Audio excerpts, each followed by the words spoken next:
नमस्कार, स्वागत है आप सभी का एग्जामशाला के यूट्यूब चैनल पर। मेरा नाम है हिमांशु और आज है 11 दिसंबर। तो चलिए स्टार्ट करते हैं आज के करंट अफेयर एमसीक्यू। आज के करंट अफेयर एमसीक्यू स्टार्ट करने से पहले सबसे पहले हम लोग ये देख लेते हैं यानी आज कौन सा इंपॉर्टेंट दिन है। तो आज है इंटरनेशनल माउंटेन डे। और इंटरनेशनल माउंटेन डे क्यों मनाया जाता है? क्योंकि हर साल इसके बारे में क्रिएट करना यानी जो हमारे चिल्ड्रंस हैं उसको इनको एजुकेट करना, पीपल्स को इसके बारे में बताना कि जो हम माउंटेन है वो हमारे लाइफ में काफ़ी इंपॉर्टेंट रोल यहाँ पर निभाते हैं। ठीक है, क्योंकि वो हमें fresh water, clean energy, food, है ना, रिक्रिएशंस, ये सारी चीज़ें हमें प्रोवाइड करते हैं। तो आप यहाँ पर देखोगे आपको यानी माउंटेन से काफ़ी कुछ मिलता है। तो उनके बारे में अवेयरनेस क्रिएट करने के लिए यहाँ पर इंटरनेशनल माउंटेन डे मनाया जाता है। ठीक है, तो इस बार का 2020 का थीम क्या है? तो 2020 का थीम है mountain biodiversity is the theme of international mountain day 2020। ये चीज़ याद रखते हैं, ये थीम ही आपकी एग्ज़ाम के प्रोस्पेक्टिव से काफ़ी इंपॉर्टेंट होती है।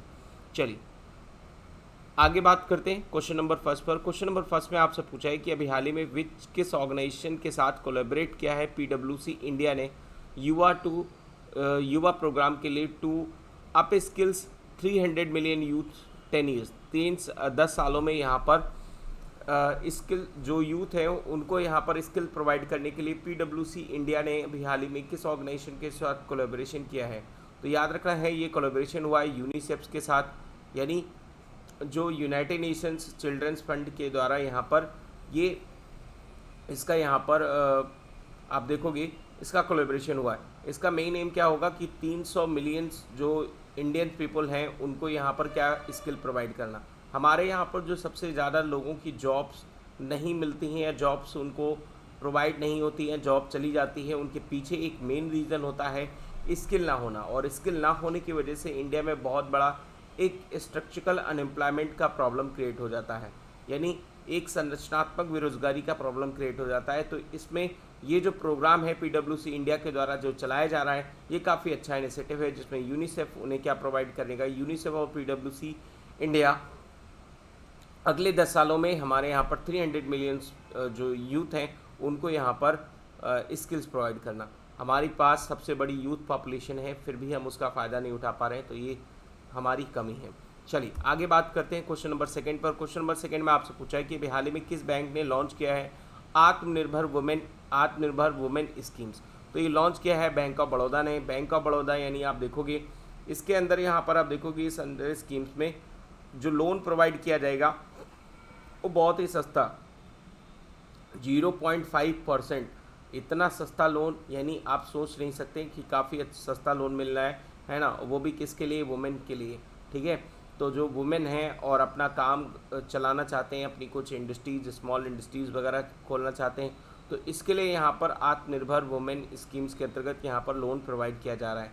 ठीक है, तो काफ़ी सस्ता लोन है। इससे आप यहाँ पर आप देख सकते हो जो भी वुमेन बैंक ऑफ बड़ौदा में यानी जिनका अकाउंट है या नहीं है तो आसपास जाके उन्हें संपर्क कर सकते हैं। जो भी महिलाएं अपनी इंडस्ट्रीज़ या फिर स्मॉल इंडस्ट्रीज़ खोलना चाहते हैं तो वहाँ पर बैंक ऑफ बड़ौदा से संपर्क कर सकते हैं। ठीक है, तो चलिए आगे बढ़ते हैं हम लोग क्वेश्चन नंबर थर्ड पर। क्वेश्चन नंबर थर्ड में आपसे पूछा है कि as per the World Malaria Report यानी वर्ल्ड मलेरिया रिपोर्ट 2020 के अकॉर्डिंग यानी किस स्टेट ने भी हाल ही में बहुत ही बेहतर काम किया है ताकि जो मलेरिया के केस है वो सबसे ज़्यादा रिड्यूस हुए हैं उस स्टेट में। तो ये आपको बताना है इसमें कौन सा स्टेट है जो टॉप लिस्ट में है जिसने सबसे ज़्यादा मलेरिया के केसेस को रिड्यूस किया है। तो ऐसा इसका सही आंसर क्या है? इसका सही आंसर है मेघालय। मेघालय ने मलेरिया के रिपोर्ट के अकॉर्डिंग यहाँ पर आप देखोगे यानी सबसे ज़्यादा केसेस को क्या किया है? रिड्यूस किया है। हमारा एक प्रोग्राम है 2025 तक हम पूरी तरीके से इंडिया से मलेरिया को क्या कर देंगे? एलिमिनेट कर देंगे। ठीक है, तो ये चीज़ याद रखना है आपको। चलिए आगे बढ़ते हैं क्वेश्चन नंबर 4 पर। क्वेश्चन नंबर 4 में आपसे पूछा है कि प्राइम मिनिस्टर नरेंद्र मोदी अभी हाल ही में किस कंट्री के साथ अभी हाल ही में फर्स्ट वर्चुअल समिट से यहाँ पर फर्स्ट वर्चुअल समिट 11 दिसंबर को यहाँ पर करने वाले हैं? तो इसका सही आंसर क्या है? इसका सही आंसर है यानी उज्बेकिस्तान। ठीक है, तो ये चीज़ याद रखना है उज्बेक, यानी ये जो उज्बेक अपना यहाँ पर एक सेंट्रल एशिया का कंट्री है और सेंट्रल एशिया का कंट्री यहाँ पर आप जानते हैं इसकी कैपिटल क्या है? यानी ताशकंद। ठीक है, याद रखना है आपका इसका कैपिटल क्या है? ताशकंद यानी इसकी कैपिटल है। ठीक है, ये चीज़ याद रखना है आपको। आपको एक मूवी भी बनी होगी, याद होगा, जो हमारे पीएम थे पूर्व प्रधानमंत्री लाल बहादुर शास्त्री, उन पर एक ताशकंद फाइल करके एक मूवी बनी थी। तो उज्बेकिस्तान के यहाँ जो प्रेसिडेंट हैं भी प्रेजेंट टाइम पर शकात मिर्ज़ोवो, ठीक है, इनके साथ 11 दिसंबर को पहली मीटिंग करेंगे। ये पहली वर्चुअल मीटिंग होगी, ठीक है, जिसमें यहाँ पर डिस्कस किया जाएगा बायलैटरल्स जो समझौते हैं उज्बेकिस्तान के साथ में, वो डिस्कस किए जाएंगे, है ना। तो हम जानते हैं कि जो उज्बेकिस्तान है वो उज्बेकिस्तान हमारे साथ एससीओ का भी मेंबर है, यानी संघाई कोऑपरेशन ऑर्गेनाइजेशन का भी मेंबर है, ठीक है। तो इंडिया और यूएसए के बीच में, इंडिया और उज्बेकिस्तान के बीच में यहाँ पर जो भी बायलैटरल रिलेशंस हैं उनको स्ट्रॉन्ग करने के लिए यहाँ पर ये मीटिंग अटेंड होगी। कब? 11 दिसंबर को। ये चीज़ याद रखना है आपको, है ना। ताशकंद यहाँ पर इसकी कैपिटल है, ये चीज़ याद रखना है, सेंट्रल एशिया का कंट्री है, ठीक है। चलिए आगे बढ़ते हैं क्वेश्चन नंबर 5 पर। क्वेश्चन नंबर 5 में आपसे पूछा कि हाल ही में कौन सा पहला यूनियन टेरिटरी बन गया है 100% ऑर्गेनिक। जी हाँ, 100% ऑर्गेनिक बन गया है। पहला ऐसे यूनियन टेरिटरी कौन है? तो इसका सही आंसर क्या है? इसका सही आंसर है लक्षद्वीप। जी हाँ, लक्षद्वीप ऐसा कंट्री है, इस कंट्री नहीं सॉरी यूनियन टेरिटरी है जो 100% ऑर्गेनिक हो गया है। इससे पहले आप देखोगे 2016 में सिक्किम ऐसा पहला स्टेट था जो फर्स्ट ऑर्गेनिक था। अभी यहाँ पर यूनियन टेरिटरी की अगर बात करें तो लक्षद्वीप पहला ऐसा यूनियन टेरिटरी है जो पूरी तरीके से 100% ऑर्गेनिक हो चुका है, जहाँ पर without any pesticide and synthetic fertiliser के भी हम यहाँ पर क्रॉप्स का कल्टीवेशन कर सकते हैं। चलिए आगे बात करते हैं क्वेश्चन नंबर 6 पर। क्वेश्चन नंबर 6 में आपसे पूछा है कि अभी हाल ही में कोलिवर ब्रिज जो सोन रिवर पर बिहार में बना है उसका इनॉग्रेशन किसने किया है? तो उसका इनॉग्रेशन किया है हमारे road and transport ministers Nitin Gadkari ने, है ना। 10 तारीख को यहाँ पर वीडियो कॉन्फ्रेंसिंग के जरिए यहाँ पर इसका इनॉग्रेशन किया गया और ये 3 लेन का 1.5 किलोमीटर का कोलिवर्स ब्रिज है जो सोन रिवर पर बिहार में बनाया गया है, ठीक है।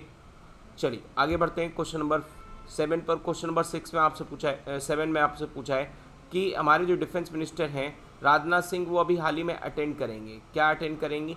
डिफेंस मीटिंग प्लस जिसका नाम दिया गया है, ठीक है, डिफेंस मिनिस्टर मीटिंग प्लस, है ना।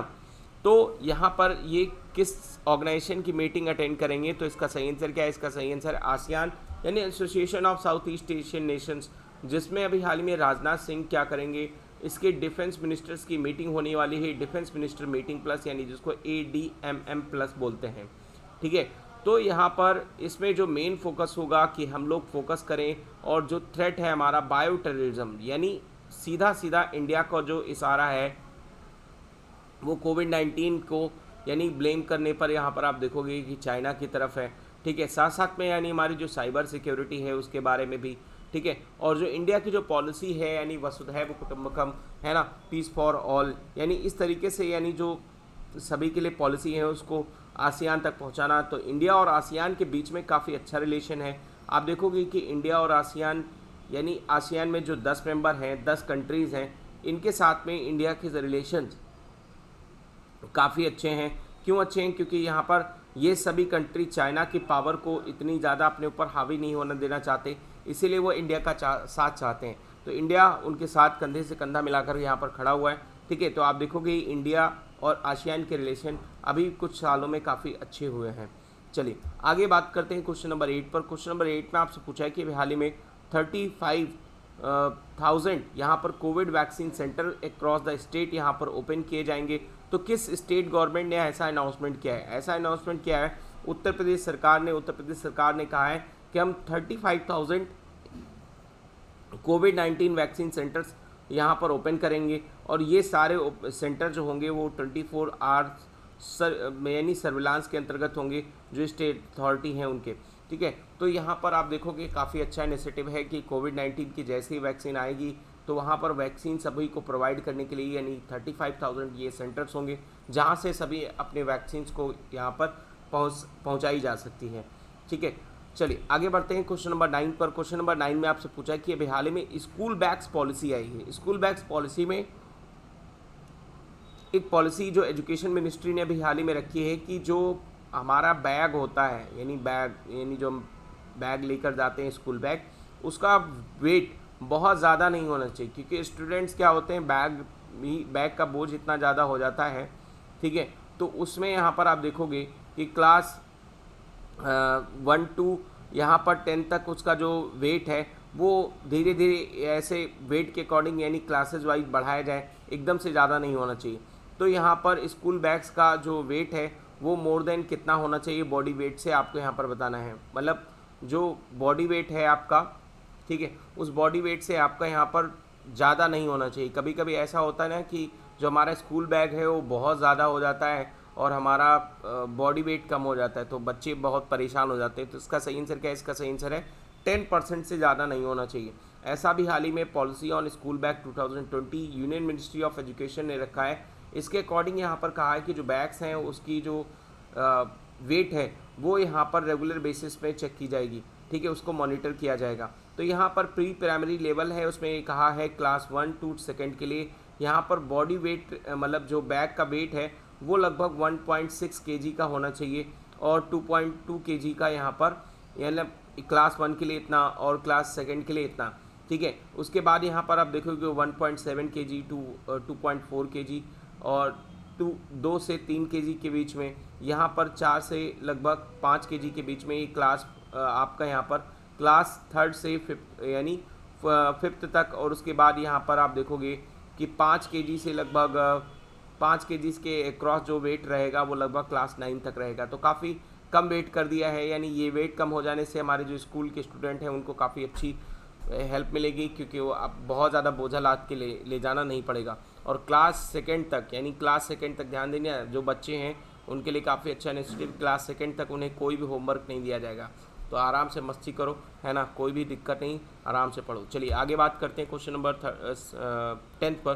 क्वेश्चन नंबर 10 में आपसे पूछा है कि गवर्नमेंट ऑफ इंडिया ने भी हाल ही में सब्सिडी प्रोवाइड करेगी 2 साल के लिए यहाँ पर जो नए एम्प्लॉय हैं उनको यहाँ पर 1 अक्टूबर 2020 से आपको 30 जून तक किस ईयर तक यहाँ पर जो सब्सिडी प्रोवाइड की जाएगी, कौन सी सब्सिडी होगी, इसके बारे में हम डिस्कस कर रहे हैं।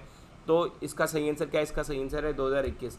तो देखिए अभी हाल ही में यहाँ पर यूनियन गवर्नमेंट ने अभी एक अप्रूवल दिया है, किसका अप्रूवल दिया है? आत्मनिर्भर भारत रोजगार योजना के लिए। यहाँ पर अप्रूवल इसलिए दिया है कि हम एम्प्लॉयमेंट को बूस्ट कर पाएँ, जो फॉर्मल सेक्टर्स हैं उसमें नई हम रोज़गार क्रिएट कर पाएँ, ठीक है, तो अपॉर्चुनिटीज़ क्रिएट कर पाएँ रोज़गार के लिए, ताकि कोविड-19 से जो रिकवरी है, जो इकॉनमी की रिकवरी है वो काफ़ी अच्छी हो सके।